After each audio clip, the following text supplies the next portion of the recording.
Pernikahan yang berbahagia adalah dambaan dari setiap pasangan. Tetapi pernikahan banyak pada akhir-akhir ini berujung tidak bahagia. Bahkan kehidupan pernikahan serasa seperti di neraka. Bagaimana membuat pernikahan itu menjadi pernikahan yang berbahagia? Yuk kita simak setelah intro berikut ini.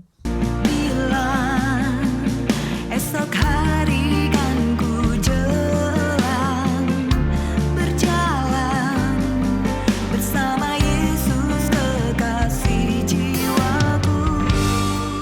Shalom teman-teman terkasih, bertemu kembali dengan saya Pendeta Muda Dr. Gigi Santi Tambunan.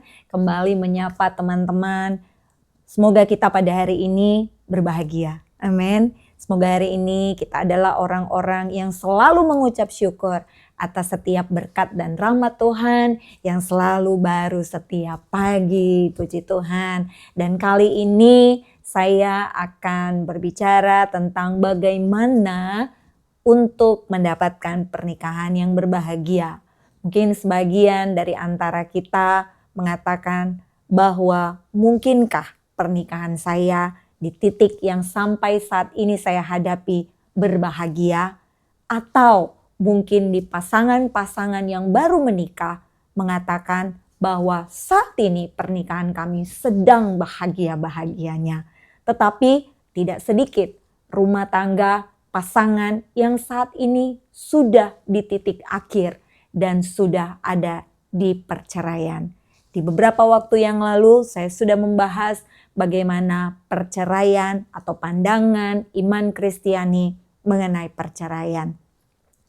Untuk orang-orang muda, kamu-kamu yang belum menikah tidak perlu takut.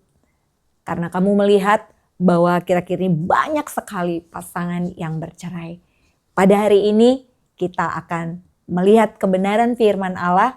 Dan tentunya kebahagiaan yang dimaksudkan itu tidak akan terjadi begitu saja, tetapi butuh usaha, kerja keras, bahkan harus dari kedua belah pihak, yaitu suami, istri, bahkan anak-anak yang sudah ada di dalam satu pernikahan. Puji Tuhan, untuk mendapatkan satu pernikahan yang berbahagia, yang pertama yang harus kita ingat adalah jangan pernah membawa-bawa kesalahan masa lalu dari pasangan kita. Mungkin kita adalah pasangan yang sudah bertahun-tahun menikah. Kesalahan-kesalahan di masa-masa sebelum kita menikah, jika terus diungkit, ini akan menjadi pemicu yang terus-menerus membuat keributan di antara satu dengan yang lain. Firman Tuhan berkata di dalam Lukas pasal 6 ayat yang ke-37, janganlah kamu menghakimi supaya kamu tidak dihakimi. Janganlah kamu menghukum supaya kamu tidak dihukum. Tetapi ampunilah seorang akan yang lain supaya kamu diampuni. Teman-teman terkasih, kesalahan-kesalahan yang kita lakukan baik sebelum kita menikah maupun setelah kita menikah, tetapi pasangan, bahkan kita sudah berdamai satu dengan yang lain, saya berkata, jangan pernah diungkit-ungkit lagi, karena ini akan menjadi pemicu pertengkaran, sehingga akan membuat pernikahan kita tidak bahagia. Kita harus berusaha untuk melupakan, untuk mengampuni satu dengan yang lain, dan kita menjadi orang-orang yang melakukan sesuatu yang jauh lebih baik dibandingkan hari-hari yang sebelumnya.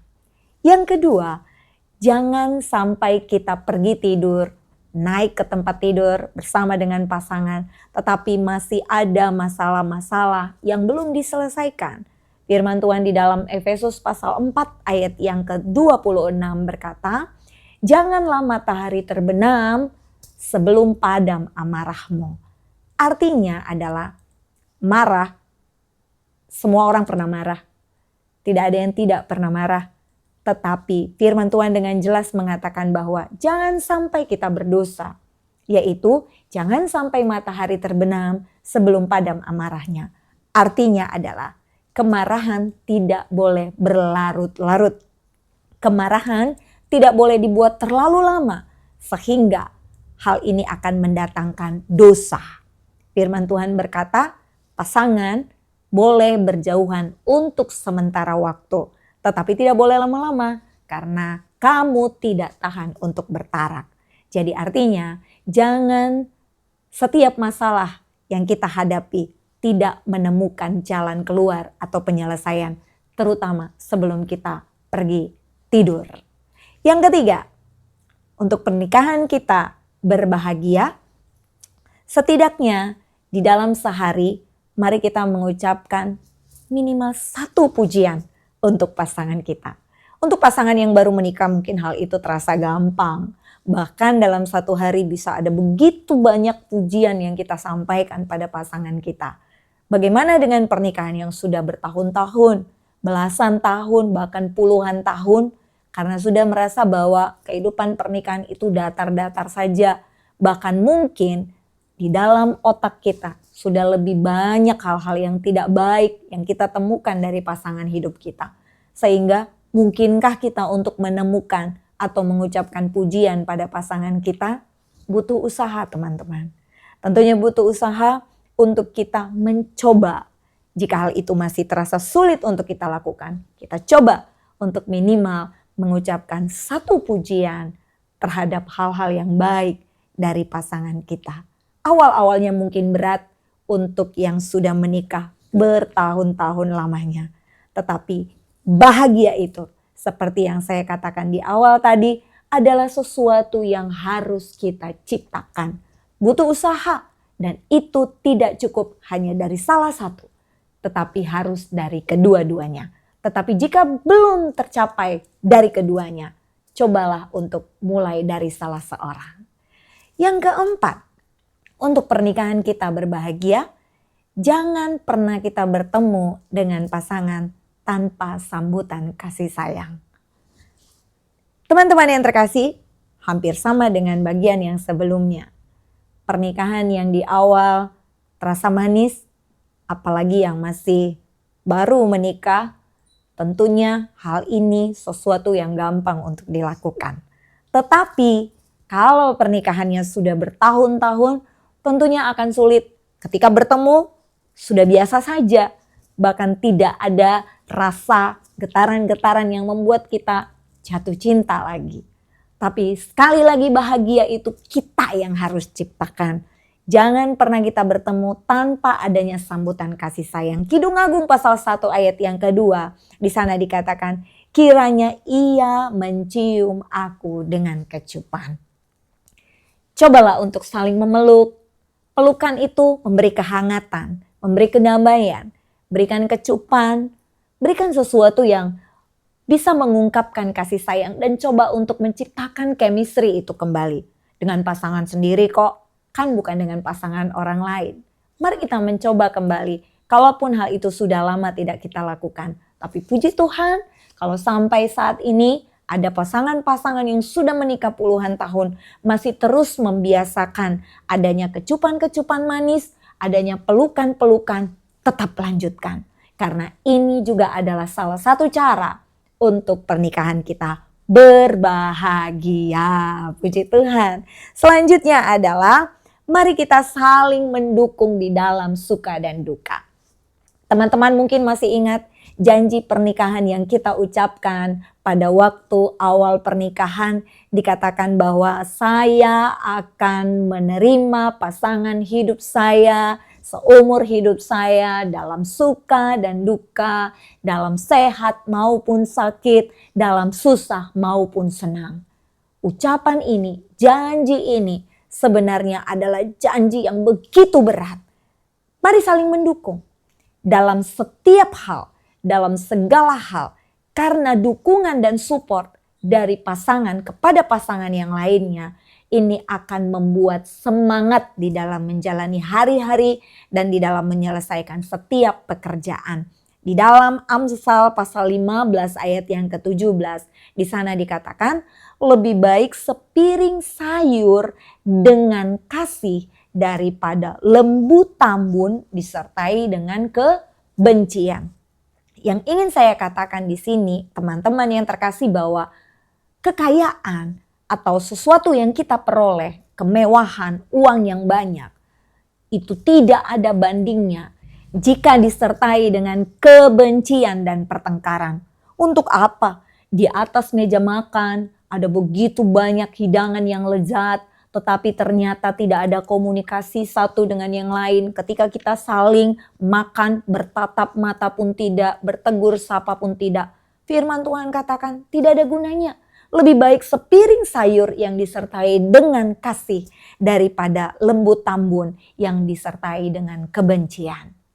Agar pernikahan kita berbahagia, selalu mengucap syukur dengan apapun berkat Tuhan yang Tuhan berikan kepada kita. Tentunya kita harus saling memberi dukungan. Ada kalanya pernikahan kita naik turun. Kondisi ekonomi juga mungkin bisa naik turun. Dan banyak hal, bahkan mungkin kesalahan yang pernah dilakukan oleh salah satu pasangan kita.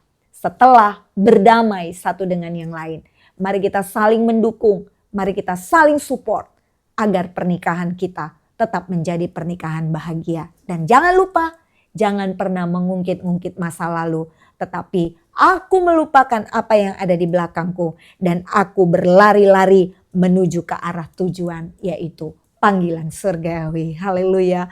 Berikutnya adalah belajar mengampuni. Belajar mengampuni ini hal yang luar biasa. Dalam Lukas 17 ayat 3 sampai 4 di sana dikatakan, jika saudaramu dalam satu hari melakukan dosa sebanyak 7 kali dan ia kembali kepadamu, maka engkau juga harus mengampuninya. Itulah salib, saudara. Walaupun itu sangat berat dan jujur itu sangat berat, tetapi kita harus belajar taat pada firman. Dan kita percaya ketika kita taat pada firman, masakan Tuhan tidak akan membela umat-umatnya. Saya percaya firman Allah ya dan amin. Dan dia pasti akan membela kita jika kita taat dalam melakukan firman Tuhan. Selanjutnya, agar pernikahan itu berbahagia adalah jangan memakai iman percaya kita, atau jangan memakai Alkitab, atau jangan memakai nama Tuhan sebagai senjata kita untuk menghancurkan pasangan. Saya tahu banyak pernikahan atau pasangan-pasangan ini adalah pasangan yang belum seimbang.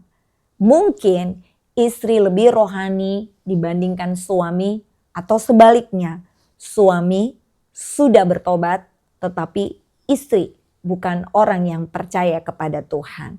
Saya mau katakan firman Tuhan berkata bahwa Yesus datang untuk menyelamatkan, bukan untuk menghakimi.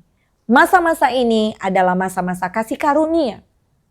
Tuhan Yesus datang untuk memberikan keselamatan.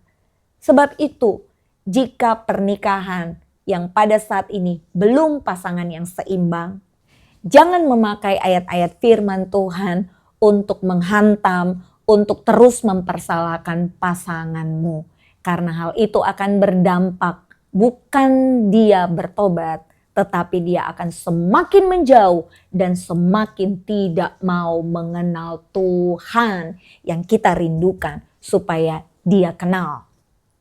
Dan yang terakhir adalah jadikanlah kasih menjadi penuntun kehidupan setiap pernikahan kita. 1 Korintus pasal 13 ayat 4-5, kasih itu sabar, kasih itu murah hati, ia tidak cemburu, ia tidak memegahkan diri dan tidak sombong. Ia tidak melakukan yang tidak sopan dan tidak mencari keuntungan diri sendiri. Ia tidak pemarah dan tidak menyimpan kesalahan orang lain. Ia tidak bersukacita karena ketidakadilan, tetapi ia bersukacita karena kebenaran. Ia menutupi segala sesuatu, percaya segala sesuatu, mengharapkan segala sesuatu, sabar menanggung segala sesuatu. Kasih tidak berkesudahan, nubuat akan berakhir, bahasa roh akan berhenti, pengetahuan akan lenyap. Sebab pengetahuan kita tidak lengkap dan nubuat kita tidak sempurna. Ketika kita menutup semua, dengan kasih. Maka kita percaya seberat apapun jalan pernikahan yang kita hadapi pada saat ini, pasti ada jalan keluar yang terbaik. Sekalipun pernikahanmu pada saat ini sudah di ujung tanduk. Bahkan saya mau katakan di dalam 1 Petrus pasal 3 ayat yang pertama, bahwa seorang istri dapat memenangkan suami tanpa perkataan, tetapi dengan kelemah lembutan. Luar biasa. Atau sebaliknya, seorang suami juga dapat memenangkan istrinya, bukan dengan perkataan. Di dalam 1 Petrus pasal 3 ayat yang pertama jelas dikatakan bahwa untuk memenangkan seseorang, untuk memenangkan pasangan kita, terkadang tidak perlu repetan. Tidak perlu keributan. Tidak perlu penghakiman. Tidak perlu sejuta ayat. Tetapi dengan kelemah lembutan. Tidak ada yang mustahil buat Tuhan. Saya percaya seberat apapun pernikahan kita pada saat ini, di titik yang terendah sekalipun, bahkan mungkin kita merasa sudah tidak mungkin lagi diselamatkan. Jika berjalan bersama dengan Tuhan. Karena firman Tuhan berkata, apa yang sudah dipersatukan Tuhan tidak dapat diceraikan oleh manusia. Jika kita tetap berpegang pada firman Allah, saya percaya dan kita percaya firman adalah ya dan amin. Tuhan pasti akan memampukan kita untuk tetap dapat membuat pernikahan kita berbahagia. Saya akan menaikkan pujian. Ajarilah kami bahasa cintamu, agar kami dekat padamu ya Tuhanku. Ajarilah kami bahasa kasih-Mu, agar kami dekat padamu. Puji Tuhan, Tuhan Yesus memberkati.